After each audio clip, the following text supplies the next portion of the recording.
ಈ ವರ್ಷ ನಾನು ಬರ್ತ್ಡೇ ಮಾಡಿಕೊಳ್ಳಲ್ಲ ಅಂತ ಹೇಳಿದ್ದಾರೆ ದರ್ಶನ್. ನನಗೆ ಸ್ವಲ್ಪ ಆರೋಗ್ಯ ಸಮಸ್ಯೆ ಇದೆ, ನಿಂತ್ಕೊಳ್ಳೋಕ್ಕಾಗಲ್ಲ ತುಂಬ ಹೊತ್ತು, ಬಂದವ್ರನ್ನೆಲ್ಲರಿಗೂ ವಿಶ್ ಮಾಡೋಕ್ಕಾಗಲ್ಲ ನನ್ನ ಸೆಲೆಬ್ರಿಟಿಗಳಿಗೆ, ಹಾಗಾಗಿ ಮಾಡ್ಕೋತಾ ಇಲ್ಲ. ಎಲ್ಲರನ್ನೂ ಭೇಟಿಯಾಗಿ ಧನ್ಯವಾದ ಹೇಳಬೇಕು ಅಂತ ನನಗೆ ಆಸೆ ಇತ್ತು, ಆದರೆ ನಿಂತ್ಕೊಂಡು ಥ್ಯಾಂಕ್ಸ್ ಹೇಳೋದಕ್ಕೆ ನನ್ನ ಕೈಲಿ ಆಗಲ್ಲ. ಇಷ್ಟು ದಿವಸ ಕಾದಿದ್ದಕ್ಕೆ ಎಲ್ಲ ನಿರ್ಮಾಪಕರಿಗೂ ಕೂಡ ಥ್ಯಾಂಕ್ಸ್ ಅಂತ ಹೇಳಿದ್ದಾರೆ. ಸೂರಪ್ಪ ಬಾಬು ಅವರಿಗೆ ದುಡ್ಡನ್ನು ನಾನು ವಾಪಸ್ ಕೊಟ್ಟಿದ್ದೀನಿ, ಪಾಪ ಅವ್ರ ಕಮಿಟ್ಮೆಂಟ್ಸ್ ಏನೇನಿರುತ್ತೋ ಗೊತ್ತಿಲ್ಲ. ಪ್ರೇಮ್ ಜೊತೆ ಖಂಡಿತ ಒಂದು ಸಿನಿಮಾ ಮಾಡೇ ಮಾಡ್ತೀನಿ, ಅದು ರಕ್ಷಿತಾ ಅವರ ಆಸೆ, ಖಂಡಿತ ಮಾಡ್ತೀನಿ. ಅದು ನನ್ನ ಗುರು ಹಾಗೂ ಪ್ರೀತಿಯ ಸ್ನೇಹಿತೆ ರಕ್ಷಿತಾ ಅವ್ರಿಗೋಸ್ಕರ ಅಂತ ಕೂಡ ಹೇಳ್ಕೊಂಡಿದ್ದಾರೆ. ಈಗ ಆ್ಯಕ್ಚುಲಿ ಬರ್ಡೇ, ಯಾಕಂದರೆ ನೀವುಗಳು ತುಂಬ ಆಸೆ ಪಟ್ಟಿದ್ರಿ, ನನಗೂ ತುಂಬಾ ಆಸೆ ಇತ್ತು, ಯಾಕಂದರೆ ಪ್ರತಿಯೊಬ್ಬರನ್ನು ಮೀಟ್ ಮಾಡಿ ಥ್ಯಾಂಕ್ಸ್ ಹೇಳೋಣ ಅಂತೇಳಿ. ಬಟ್ ಈ ಸಲ ಒಂದೇ ಒಂದು ಪ್ರಾಬ್ಲಮ್ ಏನಂತಂದರೆ, ಏನೋ ದೊಡ್ಡ ಪ್ರಾಬ್ಲಮ್ ಅಂತ ನಾನು ಹೇಳ್ತಲ್ಲ, ನನ್ನ ಹೆಲ್ತ್ ಇಶ್ಯೂ ಅಷ್ಟೇ, ಇನ್ನೇನೂ ಇಲ್ಲ. ಯಾಕಂದರೆ ತುಂಬ ಹೊತ್ತು ನಿಂತ್ಕೊಳ್ಳೋಕ್ಕಾಗಲ್ಲ. ಯಾಕಂದರೆ ಏನು ಪ್ರಾಬ್ಲಮ್ ಅಂತ ನಿಮ್ಗಳಿಗೂ ತುಂಬ ಚೆನ್ನಾಗಿ ಗೊತ್ತು. ಯಾಕಂದರೆ ನಿಂತ್ಕೊಂಡು ನಾನು ಆ್ಯಕ್ಚುಲಿ ಎಲ್ರಿಗೂ ವಿಶ್ ಮಾಡೋಕ್ಕೆ ನನ್ನ ಕೈಲಿ ಆಗಲ್ಲ ಅಂತ. ಯಾಕಂದರೆ ಯಾವಾಗ ಇಂಜೆಕ್ಷನ್ ತೊಗೊಳ್ತೀನೋ ಒಂದು 15-20 ದಿನ ಅಲ್ಲಿ ಬಿ ಓಕೆ, ಬಟ್ ಆಮೇಲೆ ಮತ್ತೆ ಅದ್ರ ಪವರ್ ಕಮ್ಮಿ ಆಗ್ತಿರಂಗೆ ಪೇನ್ ಸ್ಟಾರ್ಟ್ ಆಗುತ್ತೆ. ಯಾರಾದ್ರು ನಾನು ಒಪ್ಕೊಂಡಿದ್ದೀನಿ ಸಿನಿಮಾಗಳು. ಸೊ ಯಾಕಂದರೆ ನಾನೆಲ್ಲ ನನ್ನ ನಿರ್ಮಾಪಕರಿಗೂ ಥ್ಯಾಂಕ್ಸ್ ಹೇಳೋಕ್ಕೆ ಇಷ್ಟಪಡ್ತೀನಿ. ಯಾಕಂದರೆ ಇಷ್ಟು ದಿನ ಕಾದರು. ಸೊ ಅದೊಂದು ರೀಸನ್ಗೋಸ್ಕರ ಅವ್ರುಗಳು ಆ್ಯಕ್ಚುಲಿ ಇಷ್ಟು ದಿನ ಕಾದಿದ್ದಾರೆ, ನಾನು ಅವ್ರುಗಳಿಗೆ ಅನ್ಯಾಯ ಮಾಡಬಾರ್ದು. ಯಾಕಂದರೆ ಅವರು ಒಂದು ಏನೇನೋ ಪ್ರಾಜೆಕ್ಟ್ಗಳು ಅಂದ್ಕೊಂಡಿರ್ತಾರೆ ಅಂಥೇಳಿ. ಸೊ ಅದಕ್ಕೋಸ್ಕರ ಸ್ವಲ್ಪ ಇದು ಮಾಡ್ತಾಯಿದ್ದೀನಿ. ಯಾಕಂದರೆ ಎಲ್ಲರಿಗೂ ಪುಷ್ ಆಗುತ್ತೆ ಅಲ್ಲಿವ್ರಿಗೆ ಪುಷ್ ಮಾಡೋಣ ಅಂತ ನಾನು ಟ್ರೈ ಮಾಡ್ತಾಯಿದ್ದೀನಿ, ಇಲ್ಲ ಅಂತಲ್ಲ.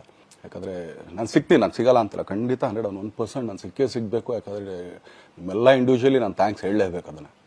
ಆದರೆ ಈಗಲ್ಲ, ಇನ್ನೊಂದು ಸ್ವಲ್ಪ ದಿನ ಆಗಲಿ. ಯಾಕಂದರೆ ನಂದು ಸ್ವಲ್ಪ ಯಾಕಂದರೆ ಈಗಲೇ ಕಾಲೆಲ್ಲ ಸ್ವಲ್ಪ ನಂಬಾಗ್ತಾ ಇದೆ. ಯಾವ ಹೂವು ಪೋಗಳಿಗೂ ನನ್ನ ಸೆಲೆಬ್ರಿಟಿಗಳು ಕಿವಿಗೆ ಹಾಕೋಬಿಟ್ರು. ಈಗ ಮೊನ್ನೆದು ಒಂದು ಇದಿತ್ತು, ಏನೋ ಯಾರೋ ನಿರ್ಮಾಪಕರು ಕೊಟ್ಬಿಟ್ರು, ಹಂಗೆ ಹಿಂಗೆ ಅದು ಇದು ಎಲ್ಲ. ಹೌದು, 101%.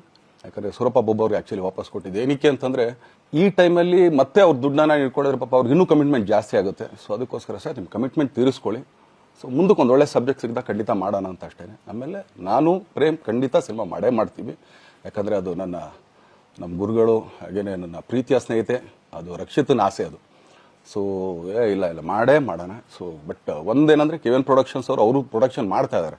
ಸೊ ಅವ್ರು ಪ್ರೊಡಕ್ಷನ್ ನಡೀತಾ ಇರ್ಬೇಕಾದ್ರೆ ಪುನಃ ಇನ್ನೊಂದು ಪ್ರೊಡಕ್ಷನ್ ಅಂದಾಗ, ಯಾಕಂದರೆ ನನ್ನ ಒಂದು ಅನಿಸಿಕೆ ಅಂತಂದರೆ, ಯಾವ ನಿರ್ಮಾಪಕ ಆ್ಯಕ್ಚುಲಿ ಈಗ ಯಾವುದು ಪ್ರೊಡಕ್ಷನ್ ಇಲ್ದೇನೆ ಸುಮ್ಮನೆ ಇದ್ರೆ ಅಂಥವ್ರ ಜೊತೆ ಕೆಲಸ ಮಾಡಿದ್ರೆ. ಯಾಕಂದರೆ ಸೊ ಆದ್ದರಿಂದ ಅಷ್ಟೇ, ಇನ್ನು ಅದು ಬಿಟ್ಟು ಇನ್ನೇನು ಆ ಥರದ್ದೇನಿಲ್ಲ. ಏನೋ ದರ್ಶನ್ ಆ್ಯಕ್ಚುಲಿ ಬೇರೆ ಲ್ಯಾಂಗ್ವೇಜ್ಗೆ ಇಲ್ಲೇ ಇಷ್ಟೊಂದು ಪ್ರೀತಿ ಅಭಿಮಾನ ತೋರಿಸಿದ್ದೀರಾ, ಎಲ್ಲ ಮಾಡಿದ್ದೀರಾ, ಸುಮ್ಮನೆ ಎಲ್ಲಿಗೆ ಅಂತ ಹೋಗಲಿ, ಸಾಯೋವರ್ಗೆ ಇಲ್ಲೇನೆ, ಇಲ್ಲಿ ಬಿಟ್ಟು ಇನ್ನೆಲ್ಲೂ ನಾನು ಹೋಗಕ್ಕೆ ಆಗೋದು ಇಲ್ಲ. ಯಾಕಂದರೆ ಒಂದು ಈಸಿ ಆಗಿದ್ದನ್ನು ಹೇಳ್ತೀನಿ, ಕಾವೇರಿ ಎಲ್ಲಿ ಹುಡ್ತಾಳೆ ಅಂತ ನಿಮಗೂ ತುಂಬ ಚೆನ್ನಾಗಿ ಗೊತ್ತು. ಆ ಕೊಡಗಲ್ಲೇ ನಾನು ಹುಟ್ಟಿರೋದು.